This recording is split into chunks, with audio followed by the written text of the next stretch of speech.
Rob Pelinka, who I've mentioned on this show before, is in the conversation for the biggest fugazi in the NBA right now. I don't understand how him and Kurt Rambis, who is their senior advisor, how they still have their jobs when you consider the way that they have run this team and the way they have built around LeBron and Anthony Davis. And I know the easy answer is, well, they literally just won the championship 2 years ago and they've got LeBron and Anthony Davis. But let's be real here. LeBron James wanted to play in LA and like wanted to go to the Lakers. Anthony Davis followed him there. They were able to get Anthony Davis because of a lot of picks and young talent that were stockpiled during a time when the Lakers were bad under a different regime that was fired by Jeannie Buss. Now, part of that regime was Jim Buss, her brother. She literally fired her brother and Mitch Kupchak, who had won, multiple championships as an executive there 5 years ago. And I'm not hating on her for that. If anything, I actually gave all the credit in the world to Jeannie Buss for doing that at the time, because that's the kind of probably painstaking decision to make that a lot of people, executives, whatever, sports executive, business, probably don't have the stomach to make. And I think the fact that she made that decision then, because she did not like where the Lakers were going, was a very good example of the kind of strong stomach someone needs and the reason why the late Dr. Jerry Buss left Jeannie with final say over the Lakers. Like, I thought that's what that decision kind of showed everyone at the time. My question now is, like, where has that gumption gone, Jeannie? Like, how do Pelinka and Rambis keep their jobs when they have not really done anything better than your own brother who you fired and Mitch Kupchak have? Now, one theory is that Linda Rambis is a staunch Pelinka supporter. And if you're sitting there thinking, who the hell is Linda Rambis? She's Kurt Rambis' wife, also Jeannie's best friend. Her official role with the franchise is executive director of special projects, but it's been reported by multiple people over the years that she's essentially seen as like a shadow executive because of her influence on Jeannie's decision making.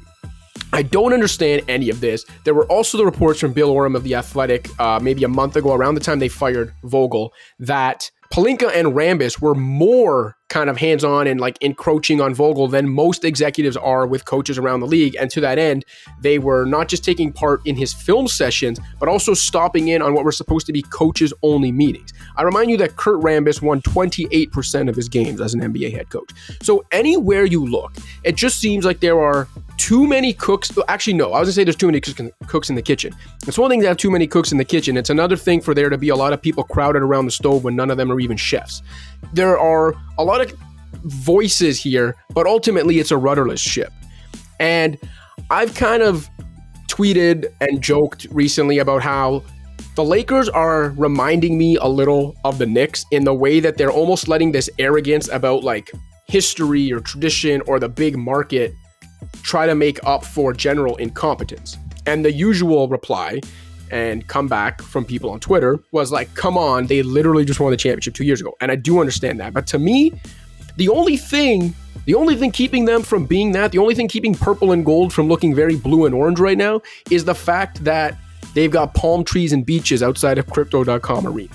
And yes, I fully acknowledge that they are a legacy franchise in the destination market in the league. And so they very well could just like flounder away for years and it doesn't matter because they'll, the next great free agent will fall in their laps just like LeBron did in 2018. But I do think that's like a very dangerous game to play because, as I mentioned in the post, look, there's another LA-based team in that same market that has been, for the most part, the better run organization for like a decade now. There are other warm weather cities and big markets in the league, and pretty damn soon, we're going to get to a point where incoming draft classes literally aren't old enough to remember the last time the Lakers fielded consistent year after year winners. Just all in all, I think the Lakers are becoming a joke. And other than the market behind them, I don't really know what saves them anymore.